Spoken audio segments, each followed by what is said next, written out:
welcome to Red Eyes Radio. My name is Henrik Palmgren, and it is a pleasure to have you with us today. If you are a new listener to this program, you can find more about us and what we do here on our website, redicecreations.com.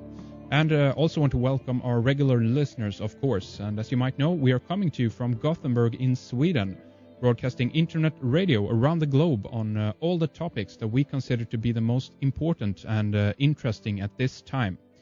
And today we're going to spend some time with writer Henry Makow, that I hope that you're familiar with by now. We've been linking to a lot of his articles from Red Eyes, and he has primarily been writing about the Illuminati, the Luciferian bankers, feminism, Zionism, World War I and II history from an alternative perspective. And although I personally don't agree with all of Henry's conclusions, he brings a fascinating and much needed perspective on these topics, and he has brought forth some really interesting information on many of these subjects. And there is an issue in Canada right now where Henry is regarding hate laws and so-called human rights that we're going to begin to talk about today. As I've understood it, Henry himself has been having issues with the Human Rights Commission in Canada, specifically about the topic of Zionism that can be found on his website, henrymakow.com. And this is where I'd like to begin to focus on our program here today. So thank you very much for coming on Red Eyes Radio, Henry. It's great to have you here. Well, I appreciate the invitation. Thank you again for your time. I know you're very busy, and as I mentioned, I'd really like to begin to talk about the Human Rights Commission, and maybe you can give us just a little bit of a background on what has happened here and what the issue is in Canada right now. They've been attacking you on your website, right? Yes, they basically want to prevent me from writing about almost anything. You know, I have two main topics. My website began as a critique of feminism. So in the early years, I wrote about feminism, heterosexuality quite a bit. But as I quickly realized that feminism is social engineering, and it's part of a larger plan to enslave the human race, mentally, spiritually, if not physically. And the larger plan, of course, is the New World Order, and that is being instigated by central banking cartel, in my opinion. And essentially, the Canadian Jewish Congress wants to prevent me from writing about the central banking cartel and about Zionism and about Judaism altogether. So essentially, they want to, since that's been my major topic, they essentially want to banish me from the internet in the name of human rights. And essentially, they want to eliminate free speech in the name of human rights, because they are defining human rights now, and human rights is whatever organized Jewry decides it is. How are they going about doing this? How have they kind of approached you with papers, or have you gotten phone calls or? Well, yes, we have a Human Rights Commission in Canada. And so they're essentially using the pretext that I'm inciting hatred and contempt against Jews, which is absurd since I'm Jewish myself. Right. My grandmother died in Bergen-Belsen. So did my aunt. My other three grandparents were shot.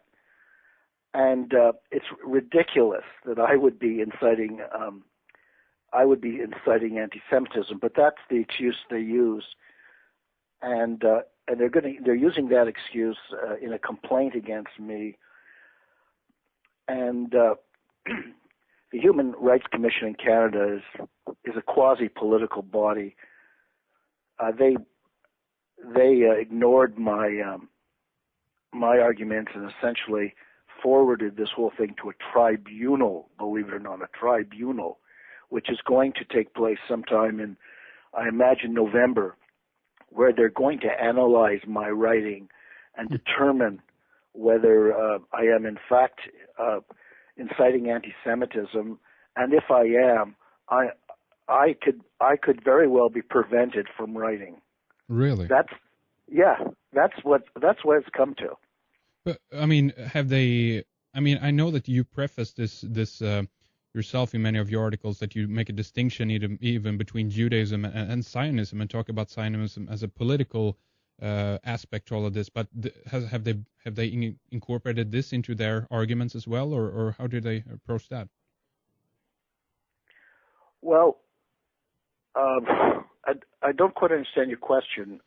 Do I? You're saying I am mildly critical. I am critical of Judaism, but I rarely write about Judaism. I know, that's what I'm saying. You primarily focus on the Zionist aspect, the political organization of Zionism, right? And have they do they say that you can't write about that either, or is it specifically about Judaism you can't write about? Oh, it's definitely about Zionism that I can't write about. But central bankers and anything critical of Zionism. I mean, I could write about Zionism if I was in favor of it. Yeah. I just can't criticize it. Right. That's what it's coming to. Now the Canadian Human Rights Commission is lobbied on a regular basis by 4 or 5 Zionist organizations, including the Canadian Jewish Congress. In other words, they meet in the offices. For all I know, they meet in restaurants. Who knows what kind of schmoozing goes on? For all we know, these bureaucrats get free trips to Israel. They probably get invited to seminars where they're given the whole Zionist spiel about, how irrational hate-mongers are out to get the Jews, and so this body claims to be quasi-judicial. Who ever heard of a judicial body that allows itself to be lobbied by registered lobbyists? The Canadian Jewish Congress and these other lobbyists, they're registered lobbyists, and their overtures and meetings have to be registered. So this is all available online. It's all on the record that this is happening. So essentially, the Canadian Human Rights Commission is it's a kangaroo court. It's a political body, and there's no shortage of pictures in the media of Stephen Harper, our Prime Minister, and the leader of the opposition appearing at the Canadian Jewish Congress and at their events and receiving awards and wearing yarmulkes. And so these bureaucrats don't have to be very smart to figure out what they have to do to keep their jobs. Anyway, the whole thing is an outrage. My only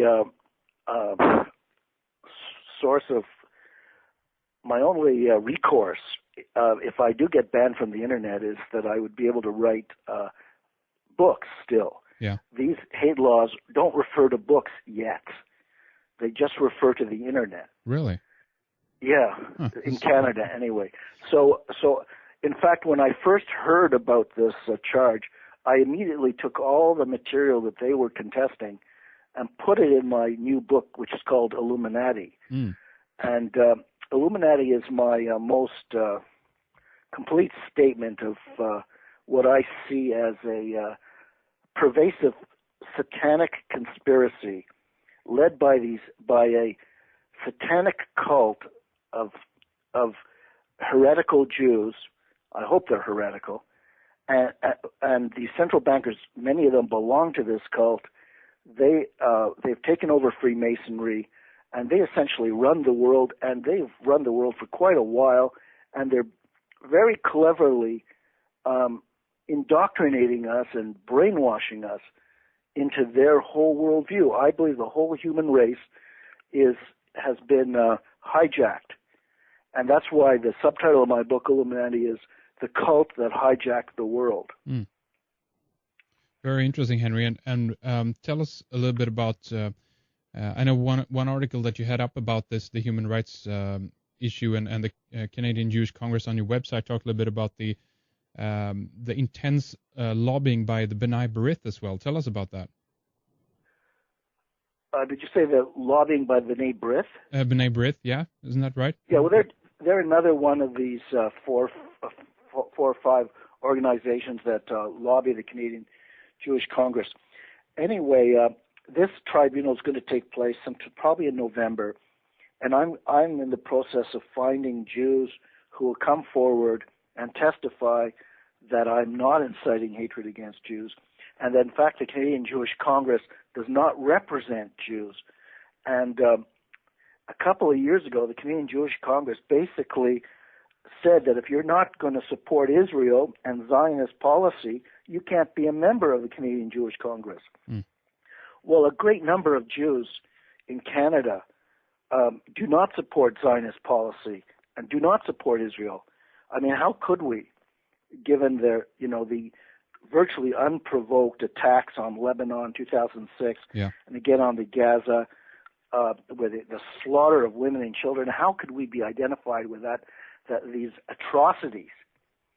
And nonetheless, you can't be a member of the Canadian Jewish Congress unless you do condone these and support these atrocities.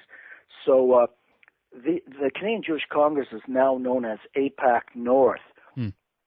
Now it's essentially run by a handful of rich Jewish families that are tied into the central banking cartel, the Bronfmans, etc. Yes.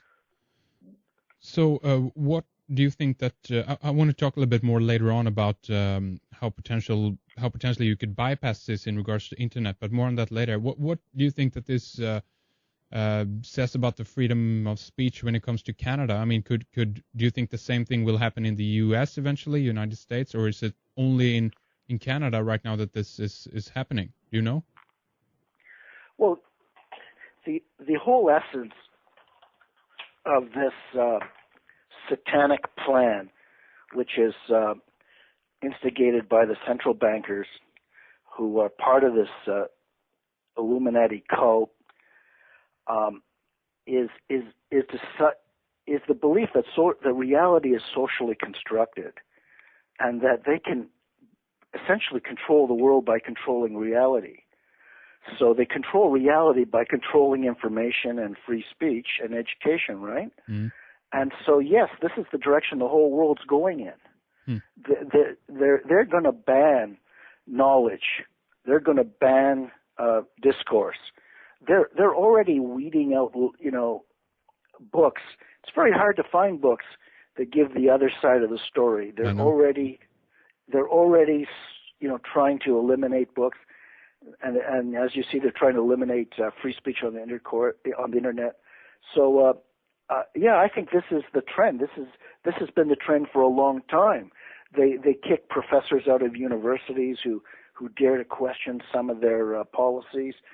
This is very, very frightening, but this is the real battleground. It's the fight for the mind, and so I like to think I'm right on the front lines. Yeah, absolutely. And do you know if there have been any other similar cases in Canada, or are they kind of testing the ground, so to speak, on you in this case? That meaning that if they actually manage to prevent you from continuing writing on the web and so forth, do you think they can expand this to other people? There have been quite a few cases in Canada, and I must confess I haven't followed them in much detail because, I don't necessarily identify with Holocaust deniers. Like I happen to think the Holocaust took place, maybe not in exactly the same shape and form as Zionists say. Mm.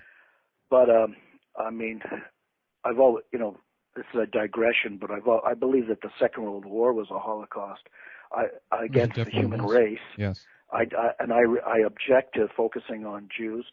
I think that's part of their political agenda. We can talk about the Holocaust later. Yeah. Now, to answer your question,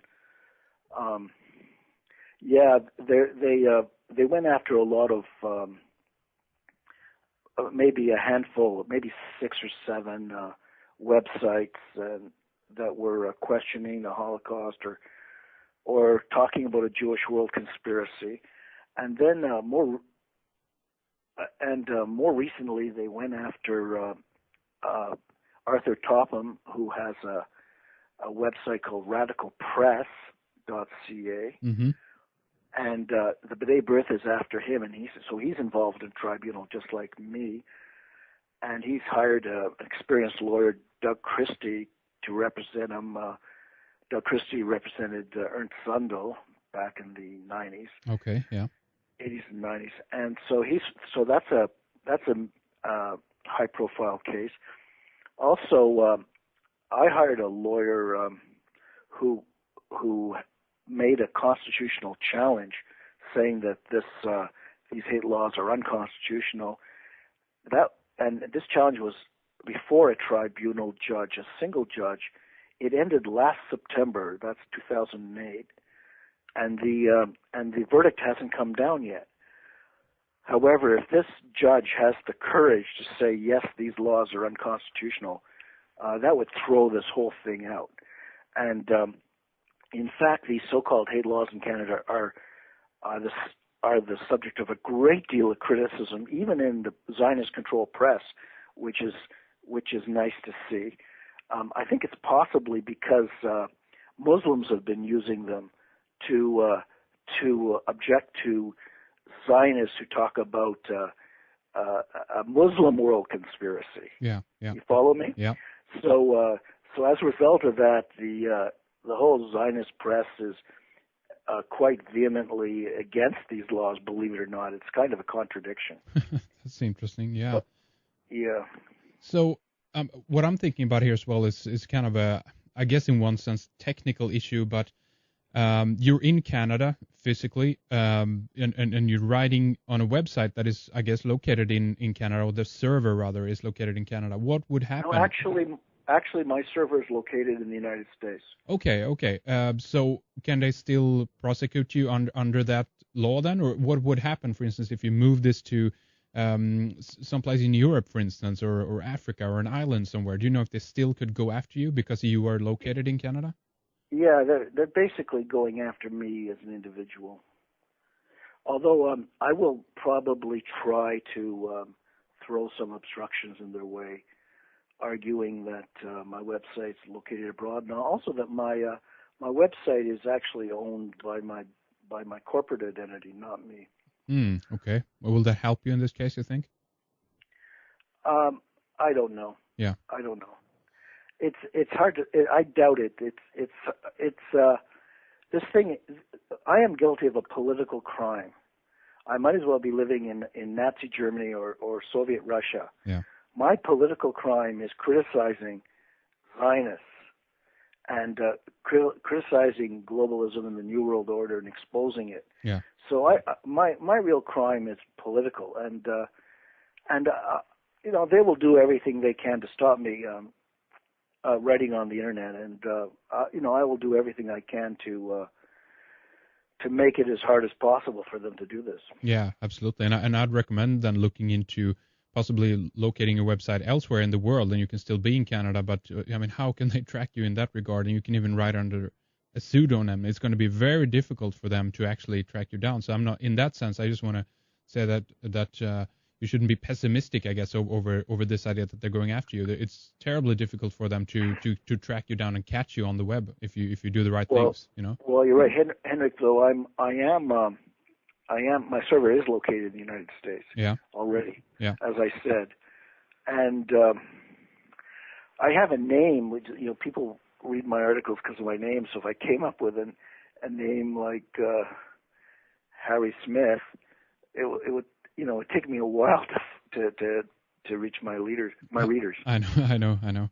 Well, okay. Well, I want to talk a little bit about this, about the PC as well, the politically correct thing that is being brought in as well, and what your take on that is, basically, because I see that that's one of the most dangerous things there is in regards to free speech, because they're actually limiting people from expressing their mind, but they're doing it under this umbrella that you're not supposed to criticize anyone or even think what you want to think. It's the thought police are after us. That's how I see it. What's your take on the political correct issue? Well, Hendrik, the expression political correctness is a Communist Party expression from the 20s and 30s. It is a communist expression. Yet no one seems to question that this expression has become part of our vernacular, part of our lexicon. You know, it indicates that, in fact, communism was run by the same people that run the world today, which is the central bankers who own the politicians, who own the media, who own the think tanks, and are in a process of using all these bodies as instruments to brainwash and control us. That's what political correctness is all about. Yeah. Do you think that... And we have to resist. You know, my feeling is we have to resist. Yeah. It would be very unmanageable for them to have to deal with hundreds and thousands of cases, you know, or even millions of cases of resistance, of people flouting these laws. You know, it will just totally choke up their courts, you know, and especially if we fight them in the courts. That's we have to resist, because it's a steep and slippery slope to 1984, and we're on it. We're definitely on it. Have any other people come out to kind of support you? Is there any media in Canada, locally or nationally, that is talking about this issue? Well, no, I haven't really approached the media, but when I did once, and basically no response. The media is like a trained dog, and you know, it gets its doggy treats from big business. Big business is largely owned by you know, or controlled by the same central banking cartel. So these people are accomplices in their own enslavement. Yeah. And so I haven't had any support, but I haven't exactly yet launched my campaign to try to get some support. You plan on doing that towards the autumn here, when your hearing is coming up then, or what do you? Yeah, I will definitely take steps in that direction. Yeah. By September. Okay, very good. And again, for everyone out there, just follow on Henry's website, henrymakow.com. We'll have this linked up on redicecreations.com as well, so you can follow along in this issue if you're interested in helping and supporting Henry, of course. I want to ask you a little bit about, you treaded into the area of communism a little bit as well, socialism. To me, at least from my perspective, it seems like the New World Order is going towards a more socialist type of ruling government. What's your take on that, Henry? Well, you know, I'm all for looking after people who can't look after themselves, you know, but in general, the impetus behind socialism and communism, and I used to be a socialist myself, but no longer. In my view, the impetus behind it is essentially to bribe people using public debt. So essentially, people are being bribed with their own money. The countries are in debt to the central bankers, so the central bankers exercise more control because of this debt that was incurred in order to pay for all these social programs, which resulted in all the people voting for the puppets of these central bankers. You follow me? Yeah. So socialism in general is a mild form of communism, but it's basically a form of enslavement. Yeah. I'm all for some basic social policies to look after people who can't look after themselves, but this is a massive bribe. Indeed, and to me it also seems that the global warming agenda, the green agenda, so to speak, is tied into this as well. This is something that the elite really seem to have adopted, if you know what I mean. Yeah, I don't specialize in that, but climate change. Climates have been changing for hundreds and thousands of years. The climates will always change. I'm not a specialist in this, but yes, there's some secret agenda there. There's some kind of global tax, carbon tax.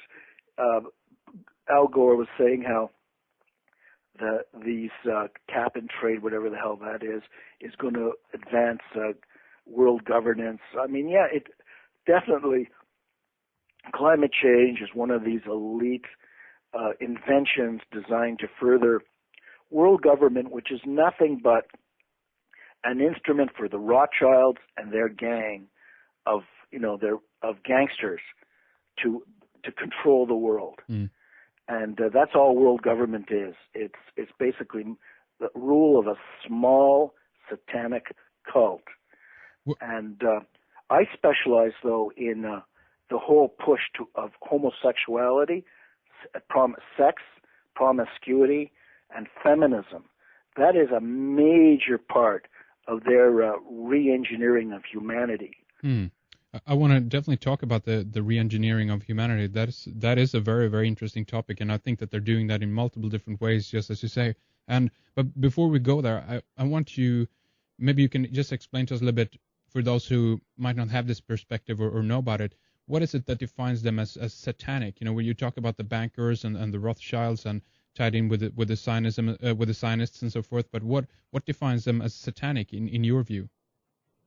It's very simple. Essentially, they're not interested in what is inherently true and what inherent design and purpose there may be in human life and in the universe. In other words, that is a God-centered view, the assumption that there is an intelligence. And as a believer in God, I can't understand how anyone would deny that there is an intelligence at work when everything in nature seems to work and in the universe seems to work so smoothly. And I believe that intelligence applies to human life too, that there is a way, that there are natural and spiritual laws, essentially moral laws, that if we follow them, we will be healthy and we will thrive. And if we thwart them, we will be unhealthy and die. And so essentially, what I see as satanic is their attempt to deny that there is this intelligence, deny God altogether, and supplant their own sick will, which is essentially a lust for power and sex, which is what seems to motivate them, and money, of course. So supplant their perspective and make themselves God, and then re-engineer the rest of humanity in order to serve them. That's what's satanic. Is that clear? Absolutely. And how do you think we are being transformed? I've been personally looking at this from the perspective of GMO, how we're being with chemicals in our food, additives, so much more. In that sense, we're being re-engineered. But you're talking about a social transformation is taking place as well, aren't you? Right. Well, yeah. They're trying to turn us into homosexuals. Now, they want us to be homosexuals in the sense that homosexuals have sex, but they generally don't marry, and they don't have children, and they don't have families. Is this about population control in one way, do you think? They're trying to make us focus on sex and not marriage, and this is why they're pushing this homosexual marriage like as a human right. Homosexuals don't want to marry. If you look at it statistically, less than 5% of homosexuals, I think it's more like 3% of homosexuals, actually marry. Male homosexuals, they don't want to marry. The whole point of being a homosexual is free sex. That's what defines homosexuality. And yet they're pushing it in the media everywhere. You're a bigot if you're not in favor of homosexual marriage. Well, why are they doing that? Because they want heterosexuals to think of themselves as the same as homosexuals. You follow me? Yes. And so now homosexual is defined by promiscuity, but not marriage. See, marriage is monogamy, right? Sure. The opposite of promiscuity. So they're pushing free sex and promiscuity on children. Like the British have got this program now. It was in the news lately about, it's not apple a day, it's an orgasm a day, and they're pushing this on children. There's no question that there's a satanic cult behind all this, because nobody in their right mind, would contemplate such nonsense. Yeah. So essentially, what they're trying to do is destroy the institution of marriage, the institution of family, so that because this marriage and family interferes with their control, they want people to be isolated and autonomous, Right. so that right. they can control them. Yeah, exactly. And you're saying that this is ultimately about control, and I would tie in this thing that you mentioned before as well into this all the focus on sex all the time, because it actually takes away, in one sense, your rational principle from being present, so to speak, if you're totally absorbed and focused on sex all the time, right? Or how do you view that? Why do they want us to focus on sex all the time? Like exactly what you just hit the nail on the head. All through my life, I was indoctrinated with this idea of this almost religious view of sex, that somehow your meaning in life comes from love, romance, but sex is like the highest sacrament. And so in all the movies, whenever people are having sex, it's, the music and the foggy kind of picture. It's like we're basically given a religious view of sex, and they essentially want us to spend all our time seeking sex, thinking that's where our happiness lies,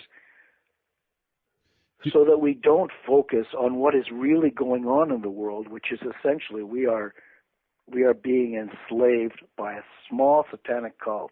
And that would explain, I guess, a lot of the promiscuity that is being kind of endorsed in the mainstream media, if you look at it that way, and music, television, Absolutely. what that has turned into, and all this. Absolutely, I feel sorry for people who succumb to this, because it's now widespread, and it turns essentially it's like giving people cocaine or opium. Sex has become an addiction for probably millions of people. And then, need I mention, pornography. Right. It's a wonder society's functioning at all. But the bottom line is a large percentage of the population is missing in action. They're focused on their genitals and also this is so it undermines any kind of healthy human reaction between human beings of men and women, because it gets bottom line so quickly, Yeah. which is a homosexual trait. Homosexuals judge each other by appearance and by their sexual attractiveness, and now heterosexuals are behaving the same way. Is she hot? Would you do her? Yeah. I'd hit that. It's all hot. Who's hot? Who's not? Yeah. It's like we're just, and then it's so absurd because, the minute, women hit 40 and, men hit 50, most of us, we're no longer players. What are we supposed to do for the rest of our lives, right? God. Well, I totally agree with you that we don't focus on the spiritual traits of human beings anymore. As you say, it's all about appearance, it's all about attitude and the external, instead of looking at the inside of human beings and what we can accomplish. And I definitely see that that's a way for them to control us, and they do that from a very, very early age through educational system and primarily through the media. And what you're saying is that this is a consciously driven plan. But what do you think is the are we participants in this in any way? Are we responsible ourselves? I mean, okay, you can be indoctrinated, so to speak, when you're young, but do you still think that there's a responsibility for people to break out of that as well, on top of this? Well, I speak as a victim. Like, I've been through the mill. I speak as someone who's experienced this whole thing. I wish I could say I saw through it at 20 and I was able to live a constructive life.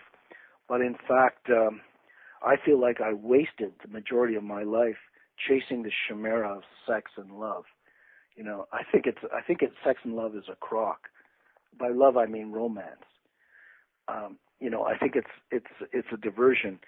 But I think we're responsible in the same sense that any man who allows or woman who allows himself to be fooled and hoaxed is responsible. But on the other hand, we're partly not responsible because we trust. We trust our society, we trust our media, we trust our educators. We stupidly think that the guiding powers in our society are benign, and that's the big mistake we all made. And so the sooner we realize that society has been hijacked by this malevolent power, then the sooner we can defend ourselves, because we're not vulnerable. We're vulnerable as long as we assume that the messages we're getting from figures of authority are benign. On one level, I'm still very positive in this. I still see that there is a lot of corruption that is being exposed. More and more people seem to get involved in these types of topics. They really want to know what goes on behind the scenes, so to speak. Do you see that as well, or do you see it go the other way? Well, certainly as economic conditions are more precarious, people are start to question the foundations, because the religion, the major part of the religion is materialism, and take away that and we have a crisis of faith, So I think people are definitely questioning, and they're going to question more and more as this New World Order is put in place. Do you think we'll be offered a new type of social structure if it isn't the case that we are in the process of deconstructing the old model, so to speak, when we can incorporate religion into that as well? Do you think that we'll be offered a kind of an alternative to that, meaning like a new age religion or a new type of political structure, which might be this kind of a globalist socialist structure? Or where do you see things going from this point? Absolutely. They have some kind of new age, they have their new age religions, and they have their one world religion, and they have their antichrist. I just can't get my mind around that, so I just avoid it. But they definitely have. They're just definitely going to replace it. But my focus is actually on, is on the old. What I think the way traditional society was is the healthiest, built around the four pillars of nation, religion, which is belief in God, family, and race. And I think those are all healthy concepts, and those are the four things that the Satanists are trying to eliminate, because they don't want us to have any sense of identity except the one they give us. So I'm a conservative, because I believe what is being presented to us as progress is actually destruction and Satanism. That's what progress is in our society, and has been for the last 100 years. And I also believe that modernism is a kind of solipsism, which is what this Satanism is all about. Solipsism, which is where individuals who they choose define reality out of their own heads. It's a kind of insanity, because sanity is being in tune with reality, not the greater reality. And to me, the ultimate reality is God, and God is synonymous with truth and love, and so that is sanity, being in tune with reality. And they're trying to give us this alternate reality, which is really sickness, and it's a solipsism. And I think the whole human race has basically gone up the wrong creek. We've been abducted or kidnapped, and the sad thing is that the elites have allowed themselves to be, cultural elites have allowed themselves to be bought off,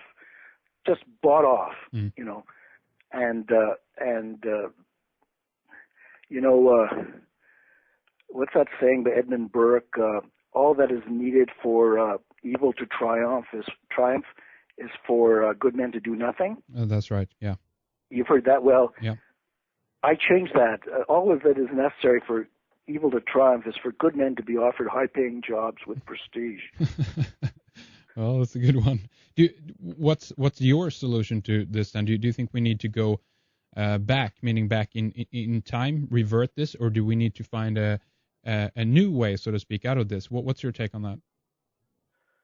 Well, I think that they've obscured the real meaning of religion in order to discredit it. You know, they've tried to portray it as superstition. You know, but I think at the heart of religious truth, of all true religions, is the belief in God as absolute spiritual ideals.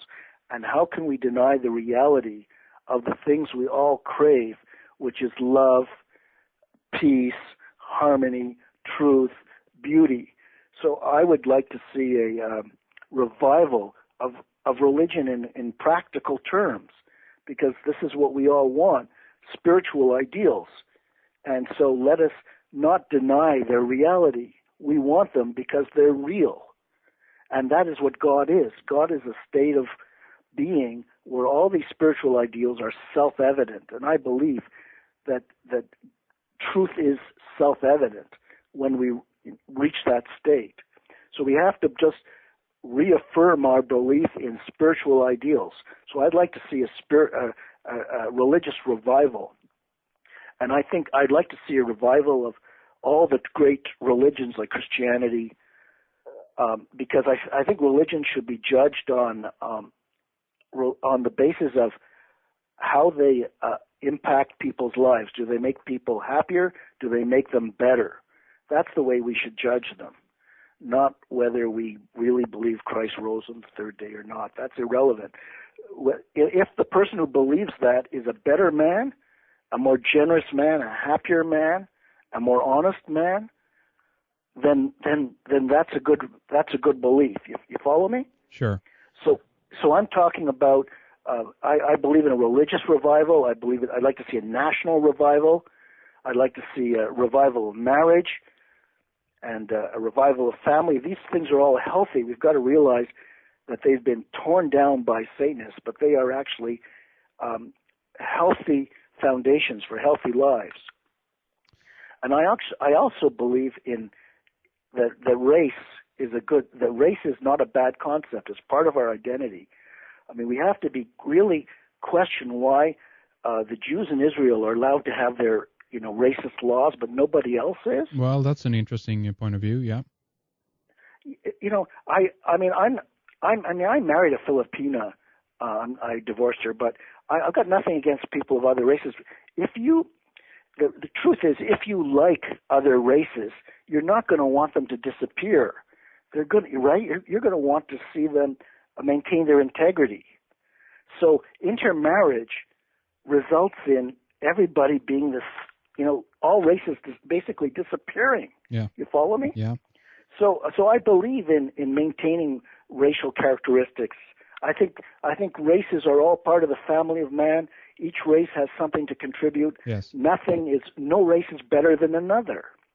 Well, I think you're right there, because I also think what goes hand in hand with that is this idea of multiculturalism in that sense, and our culture is being, many of our native and indigenous cultures, so to speak, are being eroded with this, and I think that's another way for them to more easily control the human being, because if we don't have those roots and those cultural heritages, we actually lose our way in a way. It's all tolerance of others, but no reaffirmation of yourself, Sure. Yeah. and of your own heritage. And so I'd like to see all the national heritage just have a revival. I'd also like to see the EU break apart and all the countries regain their independence, because we're fed this lie that wars have been caused by nations. Wars were caused by these bankers. They deliberately caused these wars. They weren't. They get their people in charge, and then they start the wars. And I've shown this in my book, Illuminati. They even put Hitler in. Yeah. These wars are not started by nations. They're started by these satanic bankers. And the first thing we have to do to turn this whole thing around, touch wood, is is for countries to take back the right of control over their own currencies, creation of control over their own credit. National banks have to be all nationalized. We cannot depend on these satanic families to control our credit. You follow me? Yeah. So that's the first step. And then the second step is there should be no corporate contributions to politicians. That should all be public funded. Yeah, well, that's a good idea, because a lot of you're talking about lobbyism here and how corporations can get involved into politics, the swing door tactics, so to speak. You have one person on the board of a corporation that goes into politics for 4 years and then is back into the corporation again, right? You know. Right, that's right. But these corporations are all more or less controlled by the Rockefellers, by this small clique.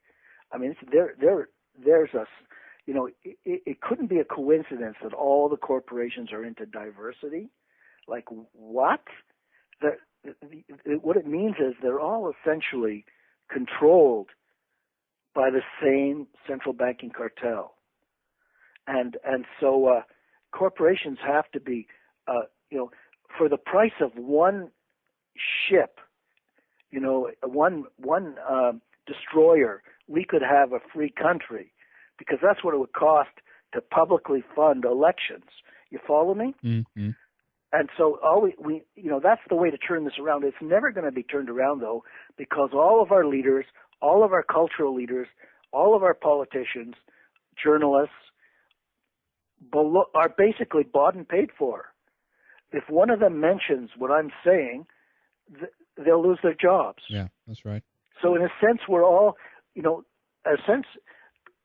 Satan has seduced us with our own money, and deceive and used it, and we are deceiving ourselves. And we're all accomplices in our own demise, which is the way evil works. You know, it makes us accomplices in our own demise, and then it destroys us.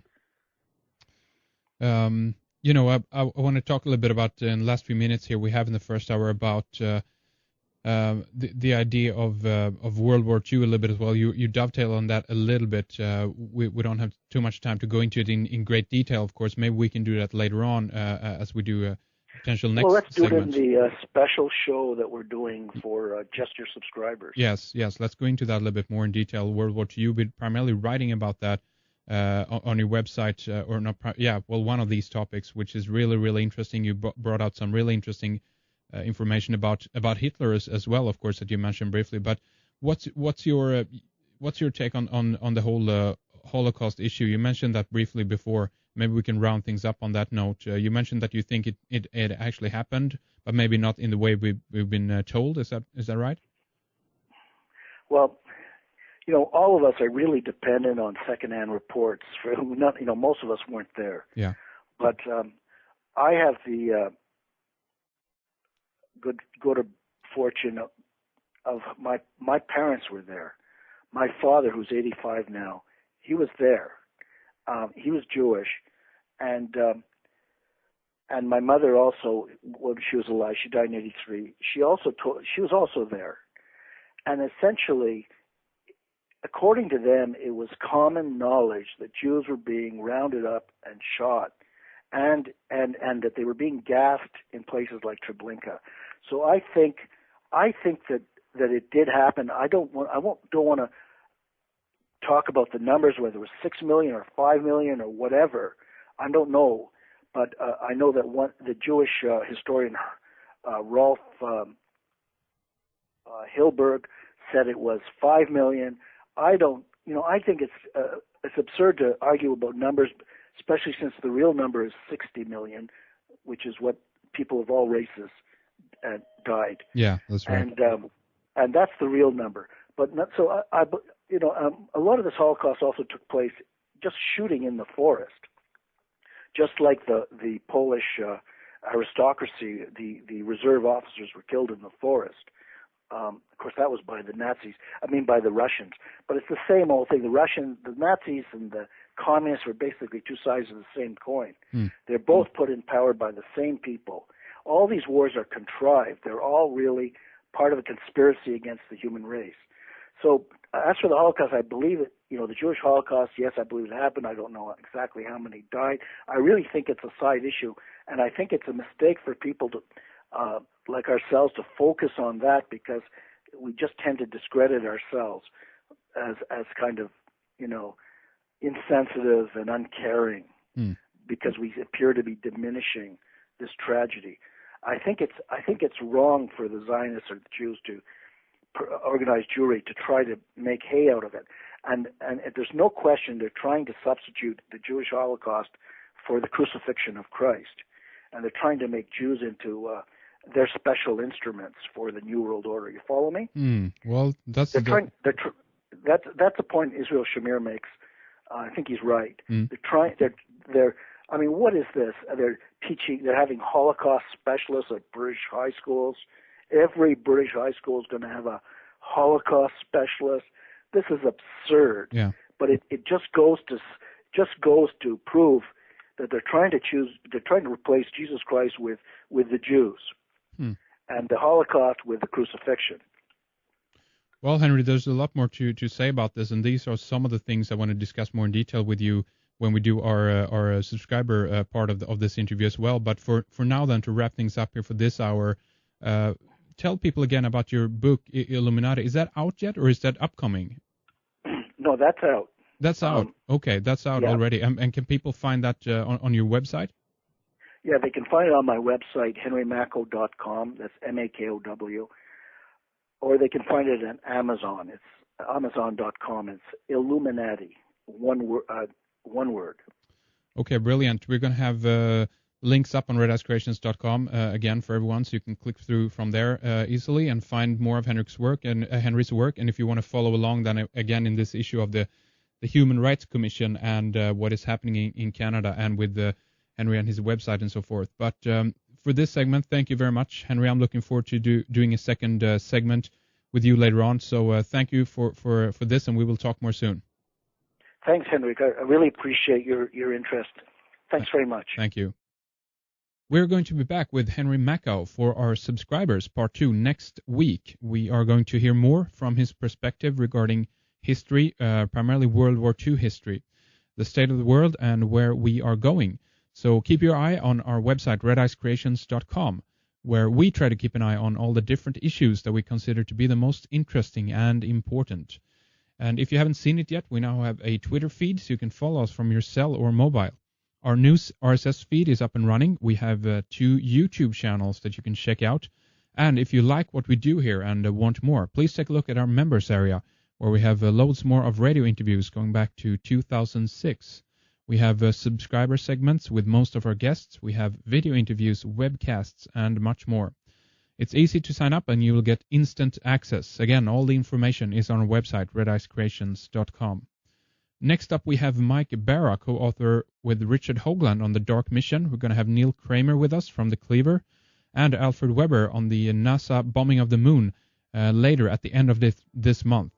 And we hope to have David Icke with us soon as well to talk about the very important Lisbon Treaty that they are trying to shove down our throats over here in Europe. So this could mean the end of national sovereignty as they're forming a United States of Europe. Thanks to Fredrik and Elizabeth for their work on Red Ice, and my thanks to you, of course, for listening. We will be back soon. Take good care.